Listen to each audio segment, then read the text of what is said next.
G'day everyone. Well, thought I'd do a short video on some more of the stuff that came from the cinema. These are light switches and whatnot. We got a thing that looks like half a bell, but it's made in Germany. I don't know if the camera's getting that. Yep, good. It's actually not a bell, it's just a buzzer. So they're actually wooden, like cotton reels, I guess you'd call them almost, but I've had this hooked up and it just kind of goes zzz. I guess there wouldn't be much work in, fitting a bell to it if you really wanted to. You could just about make a bell up. But anyway, this stuff's 1930s. That's probably late 30s, I think. Yeah, it was. I know that the building's circa 1930s, so not everything is from the exact era, but I've reconditioned these switches. I took some advice from HDXFH, aka Larry, who said give it a wash in the sink with some soapy water.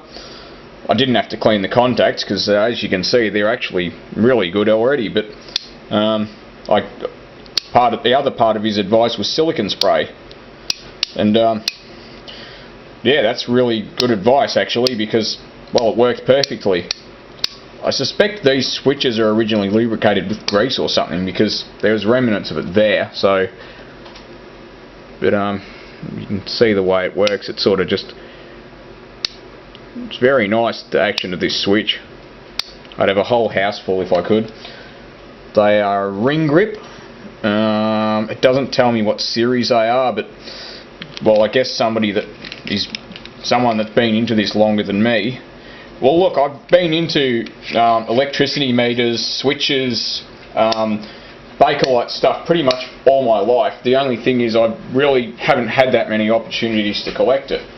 And given that I'm trying to renovate the house at the moment, it's not something I can really spend much money on. So, although I did get an electricity meter, but I think what I'm going to be doing with these switches, because it's a really big shame that they're not being used, and what I thought I would do is make a test panel for the meter that I bought from eBay, the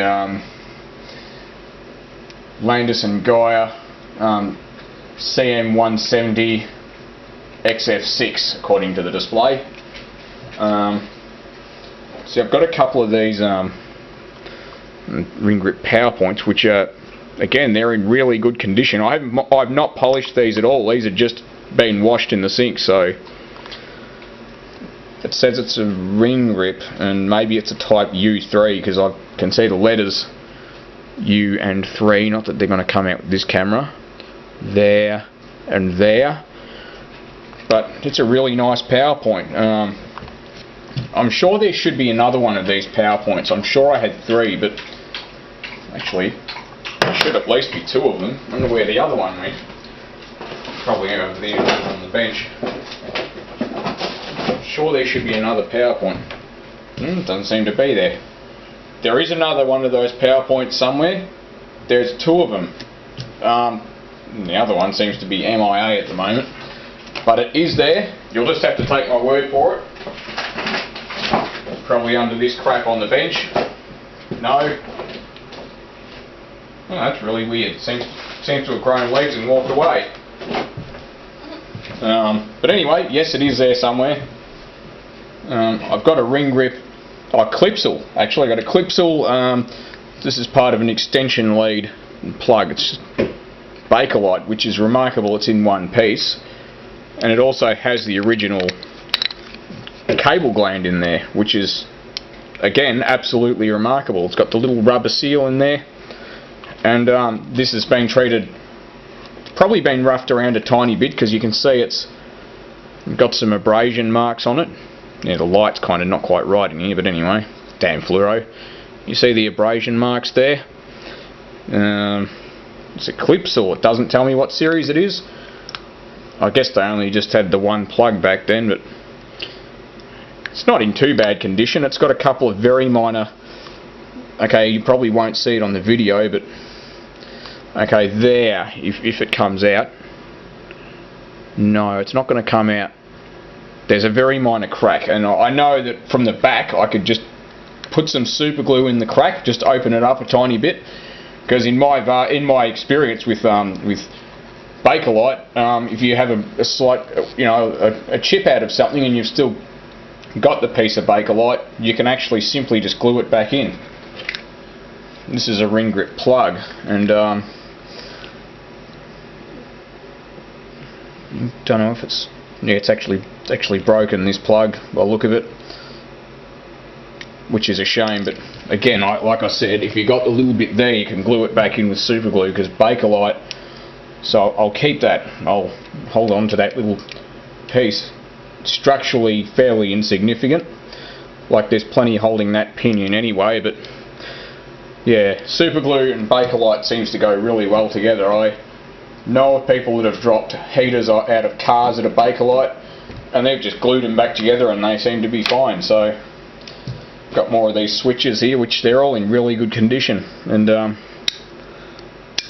I really like the switching action. It's very positive, and they just never seem to die, all these old switches and stuff. Also got here a Dux bell transformer. It's, you might have seen one of those. The light's not quite right in here. If I can, not too much light, not enough. Anyway, yeah, it's Dux bell transformer.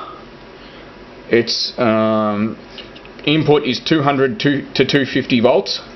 It's a multi-tap transformer, so 3, 5 and 8 volts at 1 amp. 40 to 60 cycles with a really cool little sine wave diagram.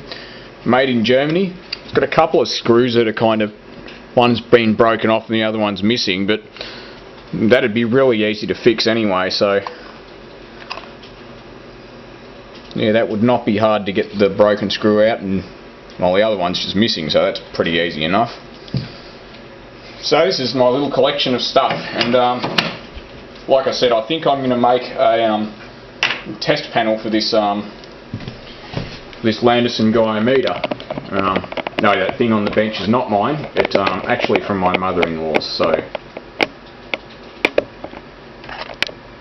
it won't zoom in, but yeah, that's what I'm going to do. I'm going to make a test panel for the meter,